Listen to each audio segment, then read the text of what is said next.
चिदंबर नमस्तेस्तु चिंतितार्थप्रदायिने औदुंबर सदावासा चिदंबर नमोस्तुते.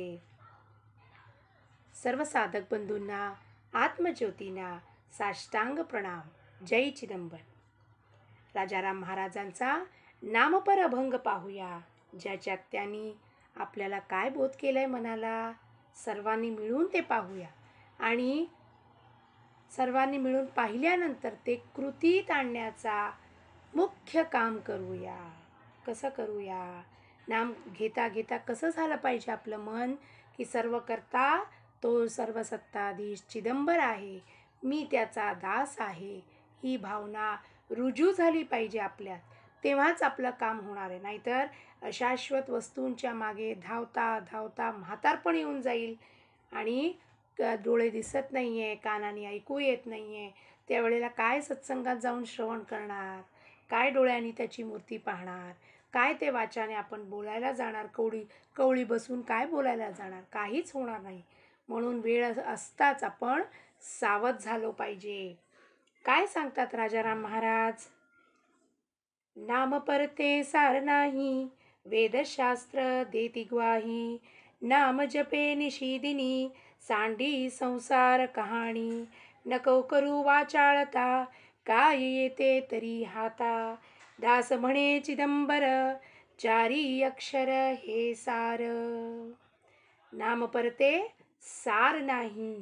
वेदशास्त्र ग्वाही देत आहेत, म्हणजे साक्ष देत आहेत. काय म्हणून? की हा सर्व वेदांचा अधिकार सर्वांना अध्ययन करण्याचा सर्वांना अधिकार नसतो. फक्त काही एक लोकांना अधिकार आहे. म्हणून आपण त्याच्यात बसत नाही. मग काय करायचं? आपण आपल्यासारख्या लोकांनी, प्रापंचिक लोकांनी सरळ काय करायचं?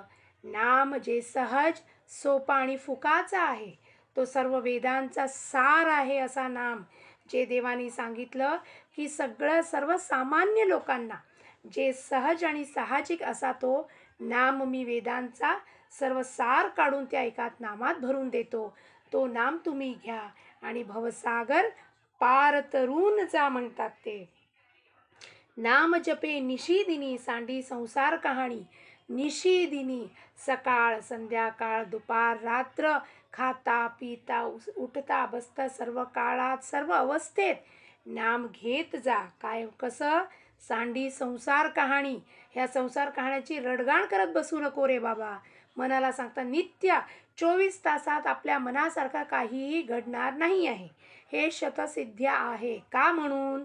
सर्वच करता तो सत्ताधीश आहे. त्याच्या इच्छेनुसार आपण काय करतोय? चालतोय. चालायला सुद्धा त्याची इच्छा लागते, बोलायला सुद्धा त्याची इच्छा लागते. मग आपल्या मनासारखं नाही होते म्हणून रडगाण का करतोय संसाराची? म्हणून राजाराम महाराज सांगताय सर्व सोडून दे, सांडून दे. त्याचा अर्थ काय? की आपण प्रपंच सोडून द्यायचा का? नोकरीधंदा सोडून द्यायचा का? नाही. जे कर्मानुसार प्रारब्धानुसार या देहाला लागलेला आहे व्याप, तो करत जावा. पण त्याच्यात इच्छा कुणाची आहे हे आपल्यात लक्षात असलं पाहिजे. की इच्छा सर्व सत्ताधीश त्या चिदंबराची असून ह्या पृथ्वीवरती त्यांनी आपल्या इच्छेनुसार मला पाठवलेलं आहे. ते जे प्रारब्धानुसार कर्म दिलेले आहे त्यात कर्तव्य दक्ष म्हणून करावे. कारण काम कुणी दिलेलं आहे आपल्याला? परमात्माने. त्यात कर्तव्य दक्ष चुकता कामा नये. आपले कर्तव्य चुकता कामा नये, पण त्याच्यात मन कुठेही गुंतवू नये, आसक्ती करू नये, हवे नको पण करू नये. अमकंच हवंय, टमकंच हवंय, माझ्या मनाप्रमाणे बायकोने वागलं पाहिजे, माझ्या मनाप्रमाणे नवऱ्याने वागलं पाहिजे, माझ्या मनाप्रमाणे भावाने वागलं पाहिजे. तुम्ही कितीही हालचाली केलं तर ते होणार नाही. जे प्रारब्धानुसार आहे तेच घडणार आहे. तुम्ही एक्सपिरियन्स केला आहात तरीसुद्धा पटवून घेत नाही आहात. म्हणून ते पुढच्या ओळीत सांगतात, नको करू वाचाळता, काय येते तरी हाता. नुसतं व्यर्थ बडबड करून वाचाळता म्हणजे बडबड करून काय मिळणार आहे आपल्याला? काहीच मिळणार नाही आहे. काहीतरी येता हातात काही येणार नाही. वाचाळता करून, व्यर्थ बडबड करून, किंवा मी पारमार्थात येऊन सुद्धा मी भक्त आहे, मी साधक आहे, मी अमकं करतो ढमकं करतो, इतकी पोथी वाचल्या, इतकं प्रवचन वाचतो, किंवा इतकं मी अभंग लिहितो, वाचतो, बोलतो, हे सुद्धा वाचाळ व्यर्थ बडबड आहे.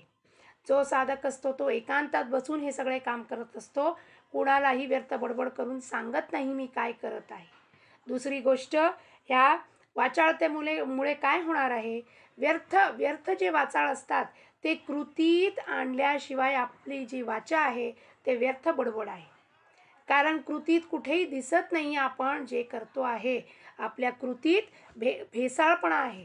कृतीत एक करत आहोत आणि मनात काहीतरी दुसरं विचार आहे, आतमध्ये काहीतरी दुसरं विचार आहे त्या माणसाबद्दल, आणि वरवर आपण उगाचच त्याची ही करतोय, काय स्तुती करतोय. आतमध्ये त्या माणसाबद्दल किळस येतोय आपल्याला, पण वरवर काय करतोय, इलाज नाही आपल्याला, रोज आपल्याला त्या माणसाला पाहावा लागतो म्हणून स्तुती करतोय उगीच. म्हणून असा व्यर्थ केलेला कामाचा काही हाती लागणार नाहीये म्हणतात राजाराम महाराज. दास म्हणे चिदंबर चारी अक्षर हे सार.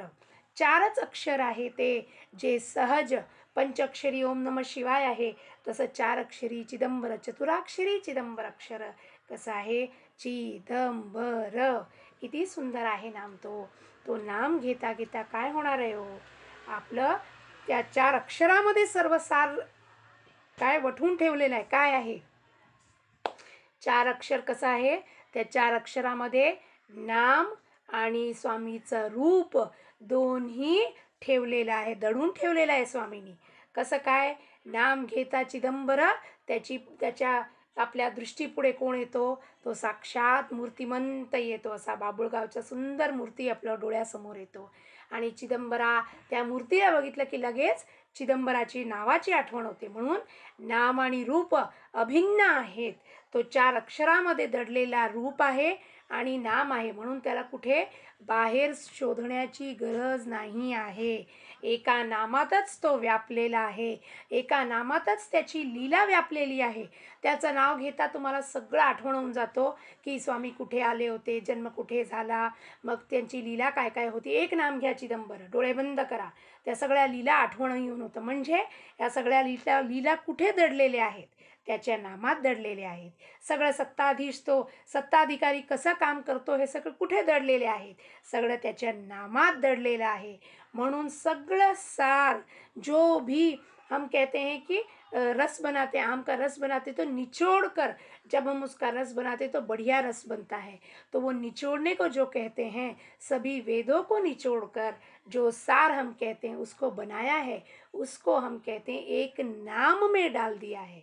तर ते नाम घेतल्याने काय होणार, आपलं कल्याण होणार. भवसागर पार तरून जाणार, आपण पैलतीरी घेऊन जाणार आहे. आपल्याला कसं घेऊन जाणार याचा विचार करू नये. नाव घेता घेता घेता आपल्याला कळेल आपल्या रक्षण कोण करतोय, आपल्यासोबत कोण असतो, आपल्यासोबत कोण नाही आहे, कोण आपल्यासोबत असलं पाहिजे याचा विचार नाम घेता घेताच आपल्याला कळेल. आणि प्रपंचाची डोर जी आहे ती सुटत जाईल, आणि चिदंबरासोबत आपली डोर अजून घट्ट होत जाईल. राजाराम महाराज या अभंगामार्फत निरंतर नाम घ्यावे आणि त्याच्या चरणी आपण सद्गुरु चरणी, चिदंबरा चरणी लीन व्हावे, अशी आपल्या सर्वांना ते प्रार्थना करतात, प्रेमाने आग्रहाने सांगतात. तर आपण सर्व राजाराम महाराजांचा अभंग ऐकू नाही, त्यांचे वचन ऐकू, त्याचा मनन करू, त्यांचे बोधवचन मनाला ठसवून घेऊ आणि त्याप्रमाणे नाम निरंतर घेऊन आपला उद्धार करून घेऊया. राजाराम महाराजांनी कसा उद्धार करून घेतला तसा आपण सुद्धा प्रयत्न करूया. तर स्वामी आपल्यासाठी तत्पर राहील येण्यासाठी, आणि धावून तो आपल्याकडे येऊन आपला उद्धार करेल. अभंग पुष्प संत श्रेष्ठ दास राजाराम महाराज चरणी, स्वामी चिदंबराच्या चरणी वाहून आपण सर्वांसाठी भलं होऊ अशी मागणी करूया. सर्वे जना सुखिनो भवन्तु. जय चिदंबर.